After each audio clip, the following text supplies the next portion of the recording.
क्या हाल है साथियों, मैं विकास तोमर आपके अपने trusty channel study for civil services पे आज आपके समक्ष लेके आ गए social security in India EPFO के लिए। ये है पार्ट नंबर 11।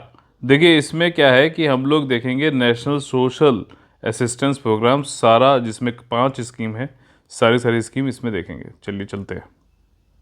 ये देखिए एनपीएस हम लोग ने पीछे कर लिया था, पीछे पार्ट नंबर 10 में। अब हम लोग देखेंगे pension, family maternity benefit, pension परिवार तथा मातृत्व लाभ 15 अगस्त 1995 से 1995 से लागू हुई राष्ट्रीय सामाजिक सहायता कार्यक्रम, ठीक, NSAP, national social assistance programme, भी आया 15 अगस्त 1995 से, ठीक। इसका जो मेन उद्देश्य था वो था कि डायरेक्टिव प्रिंसिपल यानी कि राज्य के नीति निर्देशक तत्व part 4 of the Indian constitution में आर्टिकल 41 और आर्टिकल 42 को पूरा करना, ठीक। आर्टिकल 41 ये बोलता है right to work, right to education, right to public assistance in certain cases. मतलब ये जो है ये कहा गया है कि स्टेट यानी कि राज्य, ठीक, और सेंट्रल, मतलब यहाँ पे स्टेट मतलब ये नहीं है, प्रदेश नहीं है जैसे यूपी एमपी। यहाँ पे जो है स्टेट का मतलब ये है कि जो कानून व्यवस्था पूरा देख रहा है, जो सरकार चला रहा है, उसके लिए नीति बनाने का ये है कि जब उसकी आर्थिक कैपेसिटी हो, क्षमता हो, सामर्थ्य हो, तब वो राइट टू वर्क पे काम करे, राइट टू एजुकेशन पे काम करे, जो कि किया भी गया, मौलिक अधिकार बना दिया गया ना आर्टिकल 21A के अंतर्गत। वैसे ही पब्लिक असिस्टेंस की भी बात करी है और आर्टिकल नंबर 42 में कहता है कि हमें ऐसे प्रावधान बनाने की जस्ट यानी कि न्यायपूर्ण और मानवीय कंडीशन होने चाहिए, चाहे तो वो काम करने के लिए हो, चाहे वो मातृत्व रिलीफ के लिए हो। तो इन दोनों को पूरा करने के लिए नेशनल सोशल असिस्टेंस प्रोग्राम यानी कि राष्ट्रीय सामाजिक सहायता कार्यक्रम बनाया गया। और इसमें मेनली जो है जो लोग गरीब हैं उनको एक कम से कम मिनिमम लेवल का तो नेशनल स्टैंडर्ड बनाया जाए सोशल असिस्टेंस के लिए, सामाजिक सहायता के लिए, ठीक, पूरे राष्ट्रीय उसमें। तो उस कहने का मतलब यह है कि किसी स्टेट में, मतलब यहाँ पे प्रदेश की बात हो रही है, अब मान लीजिए कोई ए स्टेट है, दूसरे स्टेट में बी है, तीसरा स्टेट सी है, डी है, ठीक, तो सब में कम से कम राष्ट्रीय लेवल पे हम बना दें कि भैया ये लिमिट है, इसके नीचे जा सकते हो, इसके ऊपर जितना भी लगाना स्टेट, हम तो देखो हम कुछ करेंगे, सेंट्रल गवर्नमेंट ने कह दिया कि हम तो ये वाला प्रोग्राम ले आए हैं, हम ये एक ऐसा बना रहे हैं मिनिमम नेशनल स्टैंडर्ड, इसके ऊपर जितना जाना चाहते हो चले जाओ, इसके नीचे नहीं जाना है, ठीक। समझ में आ गई पूरी चीज़, ये चीज़ बात है। इसी पे ही जो है बेनिफिट स्टेट्स के द्वारा जो भी है वो आप बढ़ा सकते हो, लेकिन इसके नीचे मत जाओ, ये जो है यहाँ पे मेन उद्देश्य है। अब देखिए नेशनल असिस्टेंस प्रोग्राम में कई सारी स्कीमें हैं, जैसे कि अब देखो इसमें सब में तो ज़्यादातर तो इंदिरा गांधी जी का नाम है, Indira Gandhi national old age pension scheme, ठीक, जो आपके वृद्ध लोग हैं उनके लिए पेंशन स्कीम है। दूसरी स्कीम है विडोज़ के लिए, विधवाओं के लिए पेंशन स्कीम है। तीसरी स्कीम है दिव्यांगजन के लिए पेंशन स्कीम है, ठीक। चौथी स्कीम है फैमिली बेनिफिट के लिए, और चौथी स्कीम है अन्नपूर्णा योजना से संबंधित, ठीक। कमेंट करके बताइए अन्नपूर्णा से संबंधित क्या, मतलब किस चीज़ से संबंधित है वाली योजना। अगला देखिए जो मैंने आप लोगों को पहले बताया, आर्टिकल 41 में क्या कह रखा है, आर्टिकल 42 में क्या कह रखा है, अनुच्छेद 41 कुछ मामलों में शिक्षा और सार्वजनिक सहायता के लिए काम करने का अधिकार, ठीक, right to work, right to education, right to public assistance है। काम और मातृत्व राहत की सिर्फ कोई जस्ट, मतलब न्यायपूर्ण, ठीक, जस्टिस वाली बात, जस्ट होगा ये, न्यायपूर्ण और मानवीय स्थितियों के लिए प्रावधान करने की बात कही गई। और देखो यहाँ कहा है कि आर्थिक सामर्थ्य जब हो जाए भैया तो ये नीति इस तरीके की बना देना, ठीक। ये चीज़ हमारे संविधान में राज्य के नीति निर्देशक तत्व में कह रखा है। उद्देश्य क्या है एनएसएपी का कि भैया 100% सेंट्रली स्पॉन्सर्ड प्रोग्राम है, और इसमें यही है मिनिमम नेशनल स्टैंडर्ड जो मैंने आपको बताया कि इतना जो है राष्ट्रीय स्तर पे जो है ये मिनिमम स्टैंडर्ड है, इसके ऊपर प्रदेश वाले मेरे भाइयों बहनों आप जितना चाहो उतना ऊपर उठा लो, लेकिन इसके नीचे मत जाना कभी भी। यूनियन टेरिटरी हो गई, स्टेट्स हो गई, जितना भी है इसके ऊपर चले जाना, ठीक। इंटेंशन यही है कि 100% तक सेंट्रल असिस्टेंस दे दो और सोशल प्रोटेक्शन, सामाजिक सुरक्षा सब दे दो बेनिफिशरीज को हर जगह कंट्री में, और एक मतलब यूनिफॉर्मली अवेलेबल करा दो विदाउट एनी इंटरप्शन। यानी कि यह है हमें ये सुनिश्चित करना है देश में हर जगह लाभार्थियों को सामाजिक सुरक्षा बिना किसी रुकावट के समान रूप से उपलब्ध कराया जा सके। अब सेंट्रल असिस्टेंस जो है वो ऐसा नहीं है कि स्टेट का अपना एक्सपेंडिचर उनको हटा दिया, वो आप करो अपना, हम अपना करेंगे, ठीक। लेकिन जो हम एक मिनिमम नेशनल स्टैंडर्ड बनना चाहते हैं कि इसके ऊपर जो करो आप उसके ऊपर ही रहेगा, ठीक। स्टेट जो है अपना एक्सपेंड कर सकते हैं, जो मैंने कई बार बता दिया, अब तो याद हो गया होगा आपको। इसके अगर उद्देश्य पे क्वेश्चन आ गया तो आपका गलत नहीं होगा, प्रॉमिस है ना, ठीक। नेशनल असिस्टेंस प्रोवाइड ये अपॉर्चुनिटी प्रोवाइड करता है कि जो भी जो है आपकी सामाजिक सहायता वाले पैकेजेस हैं, चाहे वो गरीबी उन्मूलन किससे संबंधित हो, बेसिक जो नीड्स जो मुहैया करानी उनके प्रावधान से संबंधित हो, ठीक। जैसे कि मैटरनिटी असिस्टेंस देना है तो उनको लिंक कर दो कि जो प्रोग्राम चल रहे हैं उनके साथ साथ इस वाला जो एनएसएपी में जो प्रावधान प्रोग्राम के अंतर्गत जो दिए जा रहे हैं चीज़ें, उनको उससे लिंक कर दो, ठीक। तो ये दोनों लोग जो है एडिशन हो जाएगा, सप्लीमेंट करेगा इसको, ठीक। जैसे मैटरनल चाइल्ड केयर प्रोग्राम चल रहा है तो उसको जो है जोड़ दिया मैटरनिटी असिस्टेंस, जो कि एनएसएपी के अंतर्गत दिया गया है, ठीक। तो ये एक तरीके से चल रहा है, उसको नहीं छेड़ना है, उसको बंद नहीं करना, उसको रिप्लेस नहीं कर रहा, उसको भी जो है और ये सप्लीमेंट कर दे रहा है, ठीक। तो ये चीज़ है। इंदिरा गांधी राष्ट्रीय वृद्धावस्था पेंशन योजना, ठीक, ओल्ड एज की पेंशन की बात हो रही है, 19 नवंबर 2007 से चालू हुई है, ठीक। और ये लॉन्च हुई थी और सेंट्रल असिस्टेंस दिया जाता है। इसमें जो है 60 साल के जो है मेल या फीमेल कोई भी जो है 60 साल या उससे ज़्यादा का, उसको जो है दी जाती है पेंशन। और एप्लीकेंट जो है पहले ये था कि वो निराश्रित होना चाहिए, डेस्टिट्यूट होना चाहिए, लेकिन अब इसका दायरा बढ़ाते हुए जो भी लोग 60 या 60 से ज़्यादा है और जो है किसी बीपीएल घर से जो है ताल्लुक़ रखते हैं, तो उन सबको भी अब जोड़ दिया गया। मतलब जो भी बीपीएल वाला जो गरीब जो है ओल्ड एज वाले हैं उनको सबको ही दिया जाएगा, ठीक। और इसमें मेन चीज़ ये है कि वो ऐसा होना चाहिए कि उनको कोई और भी ना मिल रहा हो बेनिफिट, ठीक है ना। फाइनेंशियल सपोर्ट ना घर से मिल रहा हो ना सरकार से मिल रहा हो, तब ये मिलेगा, ठीक। ऐसे तो मुकेश अंबानी जी भी 60 के ऊपर होने वाले हैं। तो ये वाली चीज़ है पेंशन। तो आपका जो है ये है सेंट्रल कंट्रीब्यूशन जो रहता है इसमें, वो 200 रुपये का रहता है। और अगर कोई 79 ईयर्स से ज़्यादा तो उसको 500 रुपये दिए जाते हैं हर महीने, 80 साल के ऑनवर्ड्स। स्टेट गवर्नमेंट भी इसमें जोड़ जाड़ के जो भी करना है इसके ऊपर जोड़ दो, ये मिनिमम नेशनल स्टैंडर्ड बना दिया है सेंट्रल गवर्नमेंट ने। और इसमें मतलब करीबन स्टेट का भी राज्यों का भी जोड़ के 200 से 1000 के बीच में हो जाता है कंट्रीब्यूशन, ठीक। तो इसके बाद ये देखिए पेंशन जो है वो किसी रिस्ट्रिक्ट नहीं होती है कि किसी एक ही फैमिली में एक को ही पर्सन को मिलेगा। अगर एक से ज़्यादा वृद्ध अवस्था वाले लोग हैं और बीपीएल फैमिली से ताल्लुक़ रखते हैं तो उनको ओल्ड एज पेंशन मिलेगी, ठीक। माता पिता अगर जैसे ज़्यादा हो गए 60 साल से ज़्यादा तो उनको ही मिलेगी, बीपीएल के जो लोग भी नीचे हैं। अगला है नेशनल फैमिली बेनिफिट स्कीम।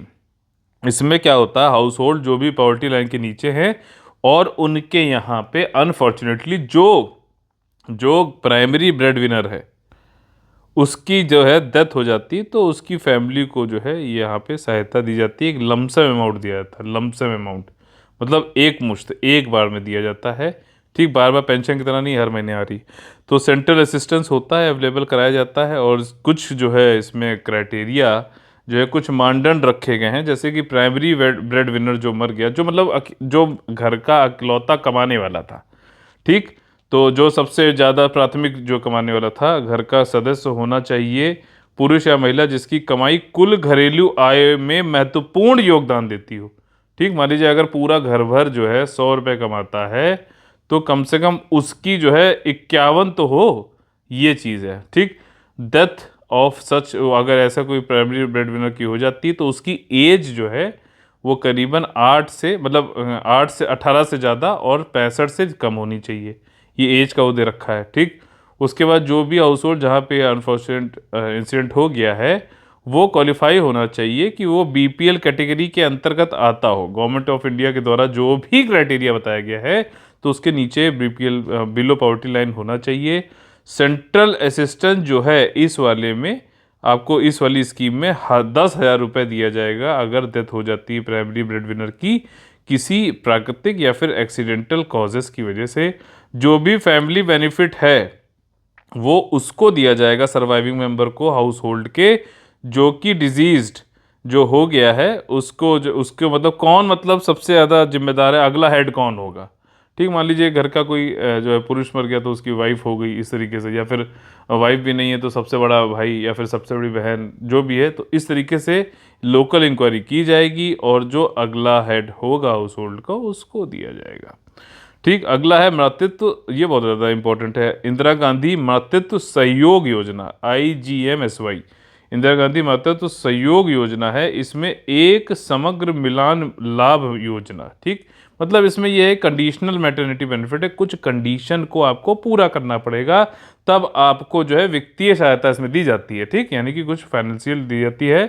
5500 रुपये तक होती, जानेंगे कब कैसे क्या मिलता है। देखिए, ये स्कीम मिनिस्ट्री मंत्रालय जो है आपका महिला और जो है बच्चों वाले डिपार्टमेंट का है, और इसमें जो प्रेग्नेंट और लैक्टेटिंग मदर्स होती है, यानी कि गर्भवती और या फिर स्तनपान कराने वाली माताओं के लिए ये वाली स्कीम है, जिसका नाम है इंदिरा गांधी मातृत्व सहयोग योजना। इसमें कंडीशनल मैटरनिटी बेनिफिट मिलता है, पूरा जो है सेंट्रली केंद्र के द्वारा स्पॉन्सर्ड है 100%, और ये वाली स्कीम जो है आपका कंडीशनल कैश ट्रांसफर करती है। 2010-11 में चालू की गई थी 53 डिस्ट्रिक्ट में कंट्री पे, और अब 1 जनवरी 2017 से देश के सभी जिलों में अब ये लागू है। इसका उद्देश्य ये है कि हमें स्वास्थ्य और जो पोषण है वो प्रेग्नेंट और लैक्टेटिंग वुमन जो है उसको और बच्चे का दोनों का इम्प्रूव करना है, स्वास्थ्य और न्यूट्रिशन पोषण।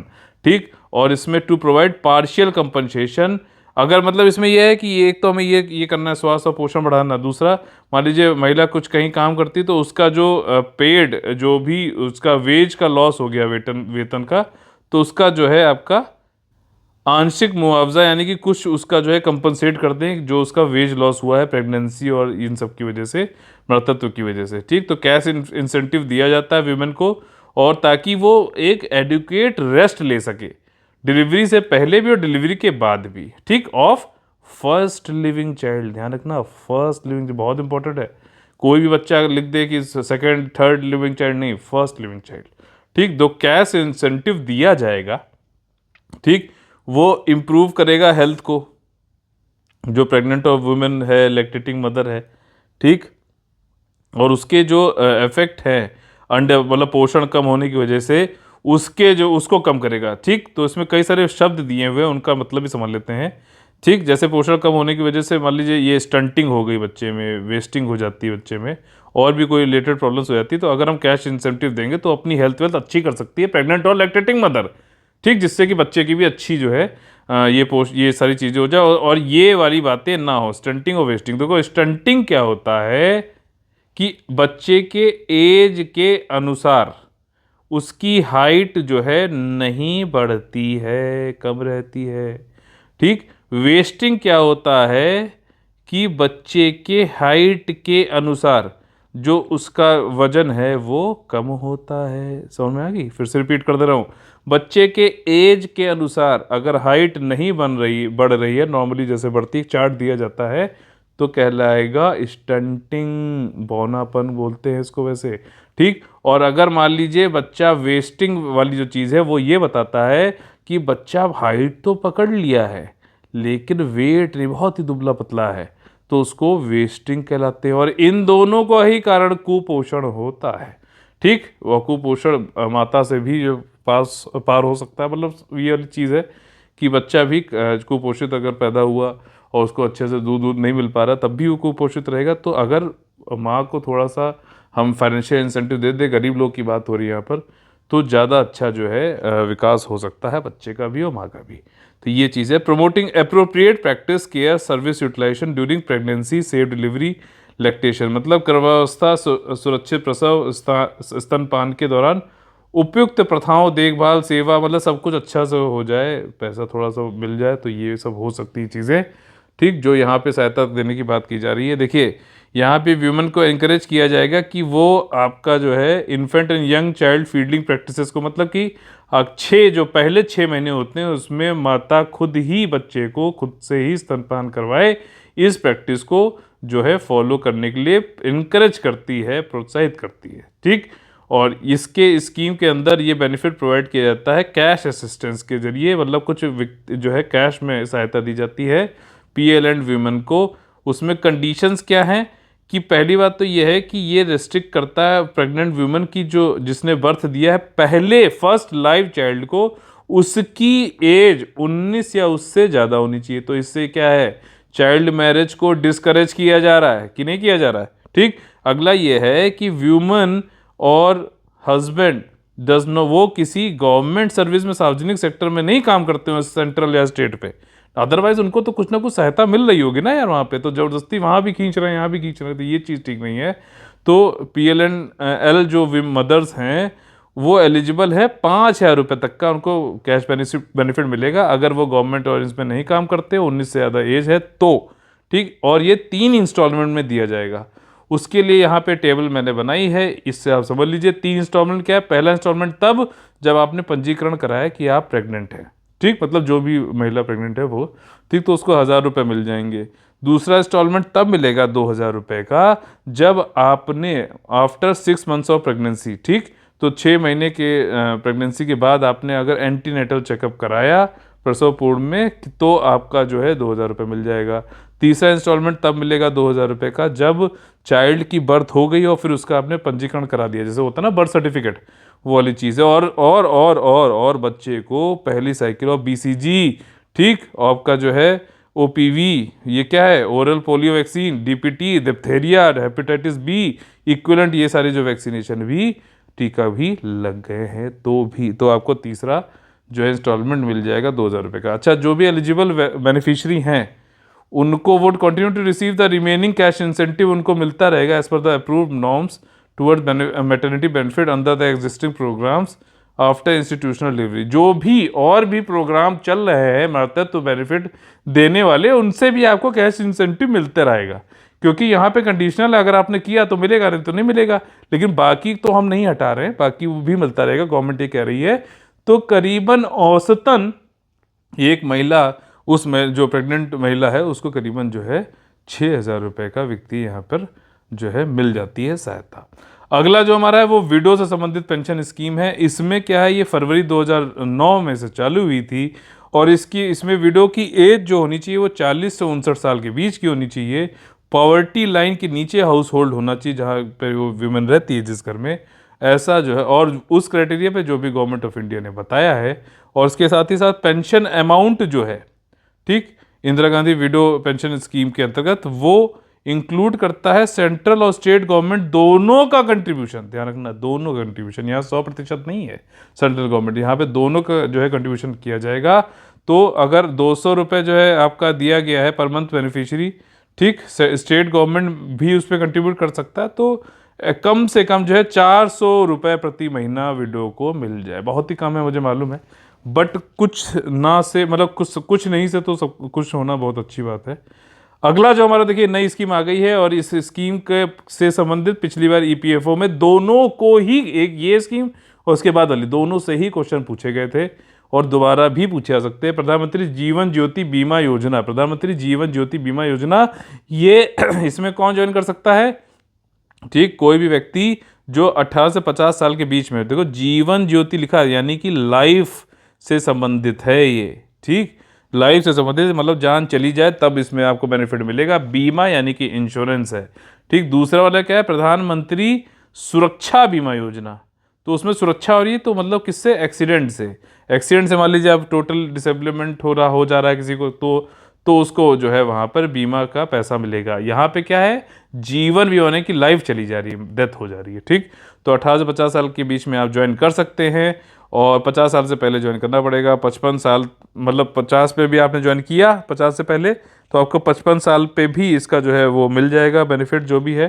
55 साल तक आप इसमें भरते रहिए पैसा, हर साल आपको भरना पड़ता है, देखो इस वाली स्कीम में, ठीक, बहुत ही कम है, 330 रुपये प्रति साल जो है आपको भरना होता है और ये पैसा जो है ऑटो डेबिट हो जाता है, ठीक है। और इसमें लेकिन हर साल आपको रिन्यू करानी पड़ती है इसकी। मान लीजिए आपने इस साल लिया तो अगले साल आपने नहीं लिया, तो ये मत समझिए कि जो है ऑटोमेटिकली सब कुछ चल रहा है, आपको फिर से उसको कराना पड़ेगा। हालांकि पेमेंट मोड जो है ऑटो डेबिटेड हो सकती है, अगर आपने ऑटो डेबिट नहीं कराया है तो आपका ये रिन्यू नहीं हो पाएगा, ठीक। और आपका बैंक डिटेल ले ली जाएगी, वहाँ से जो है पैसा खुद ही काट लेगा 330 रुपये।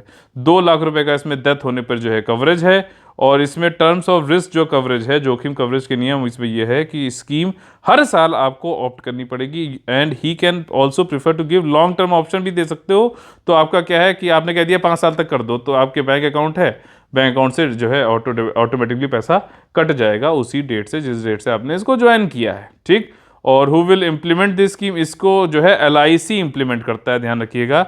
और जो भी इंश्योर और कोई भी और भी LIC के अलावा भी अगर ज्वाइन करना चाहता तो कर सकता है, फिलहाल LIC इसको कर रहा है, ठीक।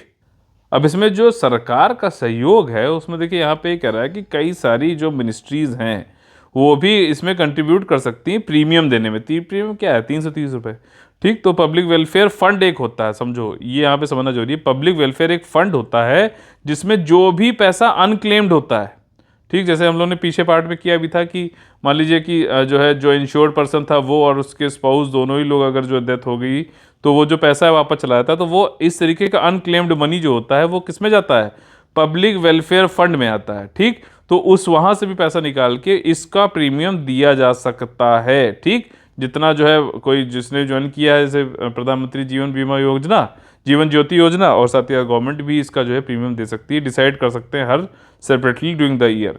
और कॉमन पब्लिसिटी एक्सपेंडिचर जो होता है will be borne by the government. जो भी पब्लिसिटी करना होता है ना, एडवर्टीजमेंट, वो सब गवर्नमेंट देती है, गवर्नमेंट ऑफ इंडिया देती है, ठीक। तो मंत्रालय भी कुछ जोड़ सकते हैं, जिनको अगर कोई चाहे तो मंत्रालय कह दे कि भैया आप लोग को करा रहे हैं, प्रीमियम हम दे देंगे, जो भी है डिपेंड करता है। पब्लिक वेलफेयर फंड से पैसा निकाला जाएगा, ये जानना जरूरी है। अगली जो हमारी स्कीम है, इस पर पिछली बार क्वेश्चन पूछा गया था, प्रधानमंत्री सुरक्षा बीमा योजना।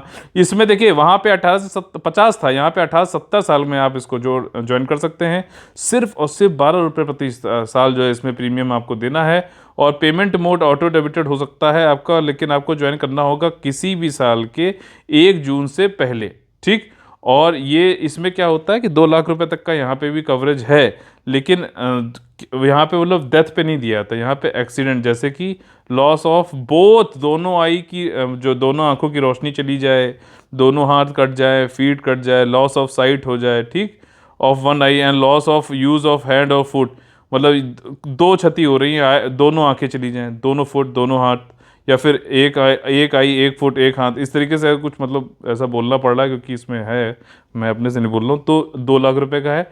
और सिर्फ मान लीजिए एक ही आंख गई, एक ही हैंड या एक ही फुट गया तो 1 लाख रुपए तक मिलेगा, कवरेज है ये, ठीक। एलिजिबिलिटी वही है कि आपका जो है आधार आपके पास होना चाहिए, बैंक अकाउंट होना चाहिए, सिंपल फॉर्म है, भर दो, 1 जून से पहले भर दो, अपने ज्वाइन कर सकते हो स्कीम में। और नॉमिनी बता सकते हो अगर मतलब किसको दिया जाना चाहिए आपके उसमें, ठीक। और जो है रिस्क कवरेज क्या है इसमें कि a person has to opt for the scheme, हर साल आपको करना पड़ेगा, कंटिन्यू करना पड़ेगा। लॉन्ग टर्म भी आप दे सकते हो कि चलो 5 साल तक के लिए आपने दे दिया, बैंक से ऑटो डेबिट हो जाए, ये अगर आप चाहो तो उनको अधिकार दे सकते हो, ठीक। फॉर्म में ही भरवा लेते हैं। इस योजना को कौन लॉगिन करता है? देखिए वहाँ था LIC, यहाँ पे GIC, ठीक। वहाँ पे था वो था आपका जीवन ज्योति योजना, ये है सुरक्षा बीमा योजना, ठीक। तो यहाँ पे GIC यानी कि जनरल इंश्योरेंस कंपनी है, ठीक। वो इसको जो है ये पब्लिक सेक्टर की offered by the all public sector general insurance companies, और ऑल अदर इंश्योरेंस जो भी चाहे वो ज्वाइन कर सकते हैं, टाइप कर सकते हैं, बैंकों के साथ में इंश्योरेंस दे सकते हैं। गवर्नमेंट का कंट्रीब्यूशन देखिए वही चीज़ है कि मंत्रालय और को कंट्रीब्यूट भी कर सकते हैं, प्रीमियम जो बताया ऐसे 12 रुपये का। और इसके लिए अगर पैसा चाहे तो ये जो है पब्लिक वेलफेयर फंड से निकाला जा सकता है, जिसमें कि पैसा अनक्लेम्ड मनी डाला जाता है, ठीक। और इसमें जो भी पब्लिसिटी की जाएगी उसके लिए गवर्नमेंट जो है पैसा देगा, गवर्नमेंट ऑफ इंडिया पैसा देगी। देखिए PM सुरक्षा बीमा योजना जो है, जिसके बारे में भी हमने बात करी, ये चालू हुई थी 9 मई 2015 से कोलकाता से। नरेंद्र मोदी जी ने इसको लॉन्च किया था। इसमें एक्सीडेंटल डेथ भी रिस्क भी कवर है। देखिए इसमें एक्सीडेंटल डेथ रिस्क भी कवर है, ठीक, ध्यान रखिएगा। और जीवन ज्योति वाले में तो सिर्फ डेथ पे ही होता है। और इसमें जो है 2 लाख रुपए कवर है, प्रीमियम 12 रुपए का है, और कई लोगों ने इसमें एनरोल कर चुके हैं। इसके अगले वाले पार्ट में यानी कि पार्ट नंबर 12 में हम लोग राइट टू फूड और उससे संबंधित जो भी चीज़ें हैं उसमें ये सारी चीज़ें कवर कर लेंगे, ठीक। और मेरे ख्याल से 1-2 पार्ट ज़्यादा इसमें आएंगे, फिर हम लोग इसको जो है कंप्लीट कर लेंगे पूरा पूरा सोशल सिक्योरिटी इन इंडिया आपका ईपीएफओ से संबंधित जो है। तो आगे बढ़ने से पहले आप लोगों को बता दें कि ईपीएफओ के लिए कंप्लीट पेड ग्रुप और यूपीएससी 2021 के लिए भी कंप्लीट पेड ग्रुप या फिर सिर्फ टेस्ट सीरीज का पेड ग्रुप हमारा चल रहा है। अगर आप लोग को ज्वाइन करना है तो 856488053096960689 पे इन 2 नंबर पे कॉल करके एडमिशन ले सकते हैं। तो चलिए फिर मुलाकात होगी अगले जो है वीडियो में, तब तक ले आप लोग से लेते हैं अलविदा। जय हिंद, जय Bharat, all the very best है, वंदे मातरम।